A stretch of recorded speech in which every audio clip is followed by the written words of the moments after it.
Bulletin আসছে আজকের প্রথম খবরে। করোনা পরিস্থিতি আবারও আশঙ্কাজনক অবস্থায় চলে যেতে পারেন বলে মনে করছেন উত্তরবঙ্গের মেডিকেল অফিসার ডক্টর সুশান্ত রায়। তিনি আজকে সাংবাদিক সম্মেলনে জানিয়েছেন, মানুষ যদি করোনা বিধি মেনে না চলে তবে আবারও আমরা মহামারীর সম্মুখীন হতে পারি। পাশাপাশি তিনি সকলকে অনুরোধ করেছেন মাস্ক পরা এবং স্যানিটাইজার ইউজ করার পাশাপাশি সমস্ত করোনা বিধি মেনে চলার জন্য। আজকে সাংবাদিক সম্মেলন থেকে ডক্টর সুশান্ত রায় আরও জানান, নির্বাচনী প্রচারে বিভিন্ন রাজনৈতিক দলগুলি স্বাস্থ্য দপ্তরের নিয়ম মেনে না চললে আগামী দিনে ভয়ঙ্কর পরিস্থিতির মধ্যে পড়তে হবে জলপাইগুড়ির জেলাবাসীকে। তিনি জানান, জেলা স্বাস্থ্য দপ্তরের সমীক্ষা অনুযায়ী করোনা পজিটিভ রোগীর সংখ্যা আবারও লাফিয়ে বাড়ছে। এজন্য সকলকে ভালো মাস্ক পরার পাশাপাশি করোনা বিধি মেনে চলতে অনুরোধ করেন তিনি। আসলে অনেকদিন ঠিক সেভাবে আসেনি, খুব স্পোরাডিক্যালি কিছু বলেছিলেন আপনাদের, কিন্তু এখন যেন মনে হচ্ছে যে আপনাদেরকে একটু ডাকার দরকার আছে, মানুষের কিছু বলার দরকার আছে যে কী অবস্থাতে আমরা আছি এখন সারা উত্তরবঙ্গে। আমার তো মনে হয় ভয়ঙ্কর একটা জায়গায় যাচ্ছে পরিস্থিতি, কিন্তু খুব একটা ভালো নয়। আমি যে লাস্ট 10 দিনে 23 তারিখ থেকে 4 তারিখ পর্যন্ত যাই, মালদা এবং দার্জিলিং জেলা সবচেয়ে উপরে আছে। এই 10 দিনে মালদাতে 175, মানে 4 তারিখ পর্যন্ত 175 জন পজিটিভ কেস পেয়েছে, শুধুমাত্র RT-PCR। আমি র্যাপিড অ্যান্টিজেনের কথাটা এখানে আনিনি। আবার ঠিক সিমিলারলি দার্জিলিংয়ে 174 জন হয়েছে RT-PCR পজিটিভ, র্যাপিড অ্যান্টিজেনটা এখানে নেই, সেটা হলে আরও বাড়বে, এটা অনেক বেশি বাড়ছে। এইভাবে দেখতে পাচ্ছি যে সারা উত্তরবঙ্গ জুড়ে কিন্তু একটা খুব বাজে অবস্থার মধ্যে যাচ্ছি আমরা। গত পরশু দিন 4 তারিখে টোটাল উত্তরবঙ্গে 132 জন পজিটিভ হয়েছিলেন RT-PCR, র্যাপিড অ্যান্টিজেন হলে এটা আরও অনেক উঁচুতে উঠে যাচ্ছে। আসি আজকের পরের খবরে। আজকে মুখ্যমন্ত্রী মমতা বন্দ্যোপাধ্যায় তার মাথা ভাঙার জনসভায় মানুষকে জানান, বিজেপির সমস্ত প্রতিশ্রুতি আসলে ভাঁওতাবাজি। তিনি তুলে ধরেন বিজেপির পুরনো এক প্রতিশ্রুতিকে, যেখানে তারা জানিয়েছিল ইন্ডিয়ান আর্মিতে রাজবংশী মানুষদের জন্য আলাদা করে নারায়ণী সেনা রেজিমেন্ট গঠন হবে, কিন্তু সেটা যে সমস্তটাই ভাঁওতাবাজি তার প্রমাণস্বরূপ তিনি তুলে ধরেন একটি RTI পত্র মানুষের সামনে, যেখানে দেখা যায় যে কেন্দ্রীয় সরকার স্পষ্ট জানিয়েছে কোনো রকম নারায়ণী সেনা রেজিমেন্ট আলাদা করে গঠন করার এখনই কোনো উদ্যোগ তারা নিচ্ছে না। মাথাভাঙার জনসভা থেকে মুখ্যমন্ত্রী মমতা বন্দ্যোপাধ্যায় প্রমাণস্বরূপ তার RTI এর কপি আজ নিজেই পড়ে কর্মী সমর্থকদের শোনান এবং জানান, সেখানে স্পষ্ট লেখা আছে কেন্দ্রীয় সরকার নারায়ণী রেজিমেন্ট গঠন নিয়ে এখনো কোনো ভাবনা চিন্তা করেনি। পাশাপাশি মুখ্যমন্ত্রীর দাবি, রাজ্য সরকার পুলিশে নারায়ণী সেনাকে আগেই অন্তর্ভুক্ত করে দিয়েছে, যার হেডকোয়ার্টার কোচবিহারে। পাহারা দেওয়া পর্যন্ত রক্ষা করতে হবে। আর কাউন্টিং থেকে শুরু করে পাহারা থেকে শুরু করে পার্টির ছেলেমেয়েরা যারা ভালো করে কাজ করবে তাদের দল আগামী দিন পুরস্কৃত করবে, ভয় পাবেন না, মনে রাখবেন। আর বিজেপি টাকা দিলেই ছবি তুলে রাখবেন, বিজেপি ভয় দেখালেই ছবি তুলে রাখবেন, সেন্ট্রাল ফোর্স ভয় দেখালেই ছবি তুলে রাখবেন। আমি প্রধানমন্ত্রীকে বলি, হ্যাঁ, সেন্ট্রাল ফোর্সকে আমি চিরদিনই সম্মান করি। কোনো সেন্ট্রাল ফোর্স তোমাদের মতো পলিটিক্যাল হয়নি। আমিও অনেকবার, আমি 7 বার আমি এমপি ছিলাম। আমি মনমোহন সিংয়ের সেন্ট্রাল ফোর্স দেখেছি, আমি গুজরালের দেখেছি, আমি দেবগৌড়ার দেখেছি, আমি রাজীব গান্ধীর দেখেছি, আমি বিশ্বনাথ প্রতাপ সিংয়ের দেখেছি, কিন্তু আমি কখনো দেখিনি যে সেন্ট্রাল পুলিশকে দিয়ে দাঙ্গা করানো হচ্ছে, তাদের দিয়ে ভোট দখল করানো হচ্ছে, তাদের দিয়ে ভোট ছাপ্পা দেওয়ানো হচ্ছে, তাদের দিয়ে মহিলাদের মারা হচ্ছে, তাদের দিয়ে বেটি মারা হচ্ছে, এ আমি কোনোদিন দেখিনি। তাই নরেন্দ্র মোদীজি, ইয়েস, ইটস কারেক্ট, যতক্ষণ পর্যন্ত সেন্ট্রাল ফোর্স নিউট্রাল ছিল, এখনো পর্যন্ত আমি মনে করি নিউট্রাল ফোর্সকে স্যালুট জানাই। কিন্তু যারা বিজেপি করে আর গিয়ে বিজেপির গুন্ডাদের নিয়ে মানুষকে মারে, তাদের আমি সাপোর্ট দিই না। তারা আপনার দলবল তৈরি হয়েছে, আপনি এটা ঠিক করেননি। সারা দেশে 21 জন মারা গেল সুকমাতে, কি করছেন আপনি? দালালি করে বেড়াচ্ছেন, দেশটাকে ছেড়ে দিয়ে দেশটা বিক্রি হয়ে গেল। ওই যে রাফেল থেকে একেবারে রেল, সব টাকা খেয়ে নিয়েছে, সব টাকা খেয়ে নিয়েছে, হাজার হাজার কোটি টাকা। আর দাঁড়িয়ে বলে আমি বড় নেতা। তুমি নেতা না নেতা ভগবান জানে, মানুষ জানে। আমার সমস্ত হিন্দু দেবদেবীদের প্রণাম জানাই। সংখ্যালঘু ভাই বোনেরা একটু আল্লাহ তাআলার কাছে দোয়া চান, আল্লাহ তাআলা দোয়া করো, লা ইলাহা ইল্লাল্লাহ মুহাম্মদ রাসূলুল্লাহ, আপনাদের ভোটটা যেন সবাই তৃণমূল কংগ্রেসেই পায়। আমার রাজবংশী ভাই বোনেরা একটু দয়া করে ভোটটা সবাই তৃণমূলকে দেবেন। আমার ছিন্নমূল। আজ মঙ্গলবার কোচবিহার রাসমেলা ময়দানে এক বিশাল জনসভায় উপস্থিত ছিলেন প্রধানমন্ত্রী নরেন্দ্র মোদী। সেখান থেকে তিনি দাবি করেন, আগামী 2রা মে বিজেপি সরকার বাংলায় গঠিত হচ্ছে। পাশাপাশি এও দাবি করেন গত 2 দফা নির্বাচন দেখেই বোঝা যাচ্ছে দিদি অর্থাৎ মমতা বন্দ্যোপাধ্যায় হেরে গেছেন। আজ তিনি তার মঞ্চ থেকে তৃণমূল সুপ্রিমোকে তীব্র কটাক্ষ করে জানিয়েছেন, যখন মমতা বন্দ্যোপাধ্যায় ইভিএম মেশিনকে খারাপ বলেন, কমিশনকে খারাপ কথা বলেন, সেখান থেকেই বোঝা যায় যে তার খেলা শেষ হয়ে গেছে এবং তিনি ভয় পেয়ে গেছেন। পাশাপাশি তিনি এও দাবি করেন বিগত 10 বছরে বাংলায় তোলাবাজরা বসে বসে লুট করেছে এবং মমতা বন্দ্যোপাধ্যায় তা কেবল দেখে গেছেন। প্রধানমন্ত্রী নরেন্দ্র মোদী আজ দাবি করেন তার জনসভা থেকে বাংলায় বিজেপি সরকার এলে উন্নয়ন আরও জোরদার হবে। পাশাপাশি তীব্র কটাক্ষ করেন তিনি তৃণমূলকে, বলেন সংখ্যালঘু ভোট আর মুখ্যমন্ত্রী মমতা বন্দ্যোপাধ্যায়ের সঙ্গে নেই। তিনি তুলে ধরেন 2 বছর আগের কথাও, যখন তার মাঠের মাঝে সভায় বাধা দিতে তৃণমূল মঞ্চ তৈরি করেছিল। আজ তীব্র কটাক্ষ করে তিনি বলেন যে তৃণমূলকে আজ আর কোথাও নজরে আসছেন না। পাশাপাশি আজ মোদির জনসভায় অংশগ্রহণ করে প্রচণ্ড গরমে অসুস্থ হয়ে পড়েন বেশ কয়েকজন, তাদের তড়িঘড়ি চিকিৎসার জন্য নিয়ে যাওয়া হয়। ভাষণ থামিয়ে নরেন্দ্র মোদী তার টিমের চিকিৎসকদের তৎপরতার সঙ্গে চিকিৎসা করার কথাও বলেন। मदन मोहन मंदिर आस्था के ऐसे अनेक स्थानों की इस धरती पर आकर हर किसी के मन को बहुत शांति मिलती है, शांता मिलता है। महाराजा नरनारायण, वीर चिल्ला रॉय के शौर्य, ठाकुर मदन मोहन जी और ठाकुर पंचानन वर्मा जैसे महान सपूतों के योगदान से ये भूमि समृद्ध हुई है। आज तो ऐसे अवसर पर कूच बिहार आया हूं जब बीजेपी अपना स्थापना दिवस मना रही है। बंगाल की इस धरती ने बीजेपी को विचार दिए हैं, बीजेपी को संस्कार दी है, बीजेपी को प्रेरणा दी है, बीजेपी को निरंतर ऊर्जा दी है। डॉक्टर श्यामा प्रसाद मुखर्जी, जिन्होंने हमारे लिए राजनीतिक रास्ता तय किया, जिन्होंने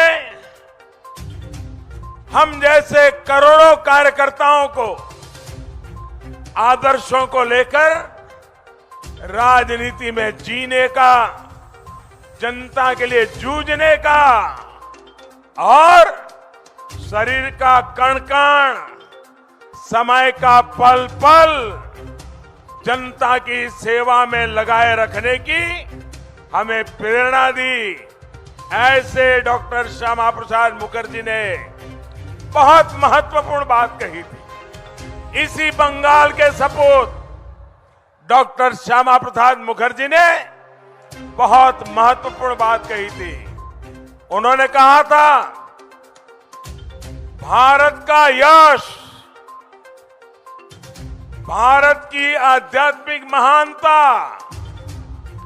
भारत का सत्य और आत्म के विचार, भारत में पनपी मानवता की सेवा की भावना और भारत के जन जन का सर्वोच्च शक्ति की विराटता में विश्वास से आगे बढ़ने का 4 बहुत महत्वपूर्ण बातें जो देश को आगे ले जाएगी।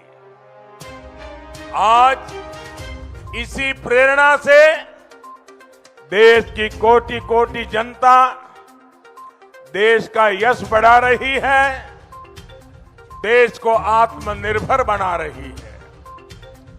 देश के इस संकल्प की सिद्धि में भाजपा भी दिन रात जुटी हुई है, एक एक कार्यकर्ता लगा हुआ है। भाइयों बहनों, मुझे यहां आने में देरी हुई। देरी इसलिए नहीं हुई कि मेरा हेलीकॉप्टर लेट हुआ था। हेलीकॉप्टर से यहां आने तक रास्ते के दोनों तरफ ह्यूमन चेन नहीं, ह्यूमन वॉल था, ह्यूमन वॉल। जितने लोग यहां हैं उससे ज्यादा लोग पूरे रास्ते भर, उसमें भी माताएं बहनें इतनी बड़ी तादाद में आशीर्वाद दे रही थी। भाइयों बहनों, आज 2 मई को जब ये चुनाव के नतीजे आएंगे, 2 मई को बंगाल में बीजेपी सरकार बनने के बाद यहां भी विकास का, प्रगति का अभियान और तेज किया जाएगा। बीते 2 चरणों के প্রধানমন্ত্রী নরেন্দ্র মোদী যখন উত্তরবঙ্গ সফরে ব্যস্ত, তখন কালচিনিতে এক বিরাট জনসভায় উপস্থিত ছিলেন তৃণমূল সুপ্রিমো মুখ্যমন্ত্রী মমতা বন্দ্যোপাধ্যায়। সেখান থেকে তিনি দাবি করেন, বিজেপি গ্রামে গ্রামে ভোট লুট করছে কেন্দ্রীয় বাহিনীর সহায়তায়। তারা গ্রামে গিয়ে মেয়েদেরকে মারছে, তৃণমূল প্রার্থীদেরকেও আঘাত করছে। পাশাপাশি তিনি দাবি করেন, সাধারণ মানুষ যদি তৃণমূলকে জয়ী করে তবে তিনিও মুখ্যমন্ত্রী হিসেবে সাধারণ মানুষকে জয়ী করবেন। আজ তিনি তার সভা থেকে প্রধানমন্ত্রী নরেন্দ্র মোদীকে দুঃশাসন আখ্যা দিয়ে দাবি করেন যে তিনি একজন রয়্যাল বেঙ্গল টাইগার, তাই তাকে হারানো অত সোজা নয়। আজ তার জনসভা থেকে মুখ্যমন্ত্রী মমতা বন্দ্যোপাধ্যায় বিজেপিকে হুঁশিয়ারি দিয়ে বলেন, বিনা যুদ্ধে বিজেপিকে তিনি 1 ফোঁটা জমিও ছাড়বেন না। যতদিন শরীরে রক্ত আছে ততদিন তিনি বিজেপিকে বাংলা দখল করতে দেবেন না। পাশাপাশি তিনি দাবি করেন, তাকে হারানো এত সোজা নয়। আজ প্রকাশ্য জনসভায় মঞ্চ থেকে তিনি দাবি করেন, ফ্রিতে রেশন, ফ্রিতে স্বাস্থ্য এবং সমস্ত কিছুই ফ্রিতে পেতে জনসাধারণের উচিত তৃণমূলকে ভোট দেওয়া। আর চা বলয়ের ভোট নজরে রেখে তৃণমূল সুপ্রিমো মন্তব্য করেন, অনেক চা বাগান খুলে গেছে এবং যে কটি বাগান বন্ধ রয়েছে সেগুলিও খোলার ব্যবস্থা করা হবে। পাশাপাশি সাদ্রি ও কুড়ুক ভাষার 200টি স্কুল চালু করারও আশ্বাস দেন তিনি। পাহারা দেওয়া পর্যন্ত রক্ষা করতে হবে। আর কাউন্টিং থেকে শুরু করে, পাহারা থেকে শুরু করে, পার্টির ছেলেমেয়েরা যারা ভালো করে কাজ করবে তাদের দল আগামী দিন পুরস্কৃত করবে। ভয় পাবেন না, মনে রাখবেন। আর বিজেপি টাকা দিলেই ছবি তুলে রাখবেন, বিজেপি ভয় দেখালেই ছবি তুলে রাখবেন, সেন্ট্রাল ফোর্স ভয় দেখালেই ছবি তুলে রাখবেন। আমি প্রধানমন্ত্রীকে বলি, হ্যাঁ, সেন্ট্রাল ফোর্সকে আমি চিরদিনই সম্মান করি। কোন সেন্ট্রাল ফোর্স তোমাদের মতো পলিটিক্যাল হয়নি। আমিও অনেকবার, আমি 7 বার আমি এমপি ছিলাম। আমি মনমোহন সিং এর সেন্ট্রাল ফোর্স দেখেছি, আমি গুজরালের দেখেছি, আমি দেবগৌড়ার দেখেছি, আমি রাজীব গান্ধীর দেখেছি, আমি বিশ্বনাথ প্রতাপ সিং এর দেখেছি। কিন্তু আমি কখনো দেখিনি যে সেন্ট্রাল পুলিশকে দিয়ে দাঙ্গা করানো হচ্ছে, তাদের দিয়ে ভোট দখল করানো হচ্ছে, তাদের দিয়ে ভোট ছাপ্পা দেওয়ানো হচ্ছে, তাদের দিয়ে মহিলাদের মারা হচ্ছে, তাদের দিয়ে বেটি মারা হচ্ছে। এ আমি কোনোদিন দেখিনি। তাই নরেন্দ্র মোদীজি, ইয়েস, ইটস কারেক্ট। যতক্ষণ পর্যন্ত সেন্ট্রাল ফোর্স নিউট্রাল ছিল, এখনো পর্যন্ত আমি মনে করি নিউট্রাল ফোর্সকে স্যালুট জানাই। কিন্তু যারা বিজেপি করে আর গিয়ে বিজেপির গুন্ডাদের নিয়ে মানুষকে মারে, তাদের আমি সাপোর্ট দিই না। তারা আপনার দলবল তৈরি হয়েছে, আপনি এটা ঠিক করেননি। সারা দেশে 21 জন মারা গেল সুকমাতে। কি করছেন আপনি? দালালি করে বেড়াচ্ছেন। দেশটাকে ছেড়ে দিয়ে দেশটা বিক্রি হয়ে গেল। ওই যে রাফেল থেকে একেবারে রেল, সব টাকা খেয়ে নিয়েছে, সব টাকা খেয়ে নিয়েছে, হাজার হাজার কোটি টাকা। আর দাঁড়িয়ে বলে আমি বড় নেতা। তুমি নেতা না নেতা ভগবান জানে, মানুষ জানে। ভোটের মুখে লক্ষাধিক টাকার জাল নোট, 3 রাউন্ড গুলি এবং একটি গাড়ি সহ আটক করা হয় 3 ব্যক্তিকে। ঘটনাস্থল তুফানগঞ্জ 1 নম্বর ব্লকের নাককাটি গাছ গ্রাম পঞ্চায়েত এলাকায়। উদ্ধার করা হয়েছে একটি তৃণমূল কংগ্রেসের প্রতীক অভিযুক্তদের কাছ থেকে। ঘটনায় ব্যাপক চাঞ্চল্য ছড়িয়েছে এলাকায়। উত্তেজিত জনতা ভাঙচুর করে আটক হওয়া গাড়িটি। এদিন ঘটনাস্থলে পৌঁছায় তুফানগঞ্জ থানার পুলিশ ও বিশাল কেন্দ্রীয় বাহিনী। প্রত্যক্ষদর্শীদের মতে এদিন বেলা 3টে নাগাদ ঘটনাটি ঘটে। যে স্থানে ঘটনাটি ঘটেছে তার থেকে ভোট কেন্দ্র মাত্র 200 মিটার দূরে। ভোটের মুখে এত বিপুল পরিমাণ জাল নোট উদ্ধারের ঘটনায় তৈরি হয়েছে ধোঁয়াশা।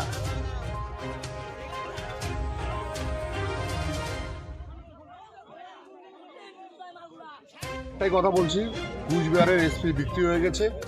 ল অ্যান্ড অর্ডার বলে কিছু নেই। সেন্ট্রাল ফোর্সকে বসিয়ে রাখা হয়েছে। সেন্ট্রাল ফোর্সকে কোনো কাজ করতে দেওয়া হচ্ছে না। পুলিশ একদম দলদাসে পরিণত হয়েছে। নাহলে আজকে যে ঘটনাটা ঘটেছে, ড্রাগস সহ, গুলি সহ 3 রাউন্ড গুলি পাওয়া গেছে। পিস্তল ছিল, পিস্তলটাকে সরিয়ে দেওয়া হয়েছে। বোম ছিল, বারুদ ছিল, নেশা, কি ওটা সাদা, ওটা ড্রাগস, জাল টাকা 5 লাখের মতো। এরপরে তুফানগঞ্জ ওরা বলছে খেলা হবে, সারা রাজ্য বলছে খেলা হবে। এই বোম বারুদের খেলা ওরা খেলতে যাচ্ছে। এবং ঘটনাটা আছে অন্দরন ফুলবাড়ি, এই জায়গাটা নাককাটি গাছ এবং অন্দরন ফুলবাড়ি সীমানায় ব্রিজটার থেকেই শুরু আর কি, যে জায়গাটা তুফানগঞ্জ বিধানসভা অশান্ত পরিবেশ তৈরি করার চেষ্টা করছে। আমরা অবিলম্বে চাচ্ছি, গাড়িতে যে গোলাপজান খাতুন বলে একটা মেয়ের আমরা এখানে আইডি পেয়েছি, যে মেয়েটা এবং সে পরিচয় দিয়েছে বর্তমান প্রাক্তন যে এমএলএ তুফানগঞ্জ বিধানসভার এবং পিন্টু হোসেন এই অঞ্চলের অঞ্চল সভাপতি নাককাটি গাছ অঞ্চলে তার ঘনিষ্ঠ লোক বলে। আরো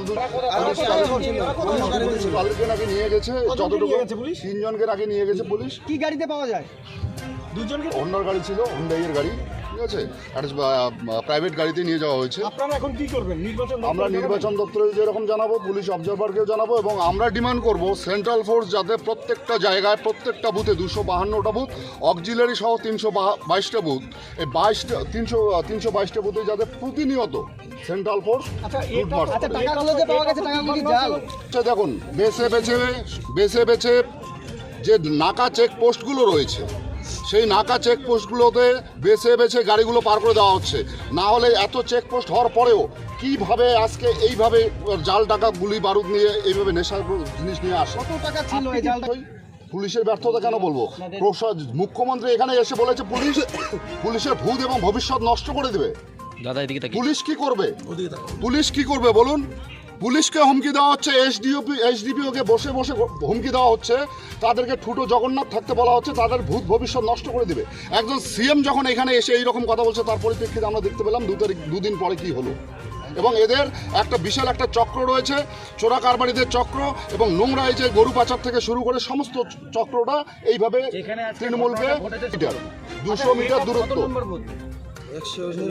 199 নম্বর বুথ, 199 এই 2জনকার কথা বলা হয়েছে। তারা তুফানগঞ্জ বিধানসভার অঞ্চল সভাপতি আর একজন হলো প্রাক্তন এমএলএ। দাদা বলছিলাম একটা কথা, এই বিজেপির যোগ ঠোক এগুলো কথা বলবেন না। আর কেন বলবেন না? মানুষ ধরেছে, মানুষে আক্রোশবশত এই কাজগুলো করেছে। বিজেপি করেছে মানে যে কাজটা পুলিশের করার কথা, সেই কাজটা সাধারণ মানুষ করেছে। বিজেপিকে, এটা কি বিজেপির নাকি? আপনারা তো দেখেছেন সব কিছু বিজেপি করেছে মানে। আর যদি বিজেপি করে থাকে তাহলে বিজেপির কার্যকর্তাদের আমি ধন্যবাদ জানাচ্ছি, তারা 2 নম্বরই তোলাবাজদেরকে ধরেছে। যখন দেখলাম যে থানা স্টাফ আমার বাড়ির উপর দিয়ে দৌড়াইতেছে, পিছনে পিছনে অনেক চাঙা মারাও ছিল, আমি ঘর থেকে যখন বাইরে এলাম, বাইরানোর পরে দেখলাম যে থানা স্টাফ ছিল, একজন ড্রেস পরা ছিল, উনি আমাকে হাত দিয়ে এসে দেখাইলো, তা বললো যে ভুট্টা খাতে ঢুকছে। তা সবাই চাঙা মারা ভুট্টা খাতে ঘেরাও করা হলো। তখন কিন্তু ছেলেটাকে আর পাওয়া যায় না, থানা স্টাফও ভুট্টা খাতে ঢুকছে, পাওয়া যায় নাই। তারপর একটা ব্যাগ পাওয়া গেছে কালো রঙের, ব্যাগটা আমি দেখি নাই, মানে ব্যাগটা দেখছি, ব্যাগ খুলে দেখা নাই। পরে গাড়িতে আসলে থানা যখন চলে যেতেছে আবার চৌবতির দিকে, তারপরে মোটামুটি হাইরোড পায়ে গেছে। তারপরে ছেলেটা দিকে দৌড়াচ্ছে ওই দিক দিয়ে, দৌড়া ওই গাড়িতে পাশের গাড়ি আসছে, এই রাস্তা পার হয়ে তখন আবার ওই দিক দিয়ে আসা এইদিকে আসছে, এই সাদা গাড়িটা ছিল এইখানে, এখান থেকে আগায় আসছে এইখানে। সাদা গাড়িতে ওই যে টাকা টুকা দেখা গেল, পরে জাল টাকা গুলি।